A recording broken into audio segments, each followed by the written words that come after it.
Welcome to Spreadsheet 1, Topic 3.1.2, about creating, renaming, and duplicating worksheets. When we are doing it in Google Sheets, we have a plus down here. This is how we will create a worksheet. You can hit All Sheets and pull up a register if we want to jump to 1.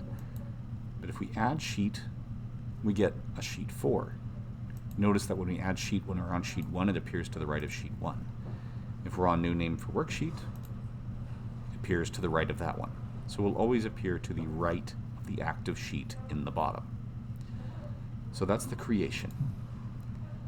To rename it, we simply click this arrow and select Rename, as we did before. To duplicate a worksheet, that will make an exact copy of something, in this case a worksheet that says 345.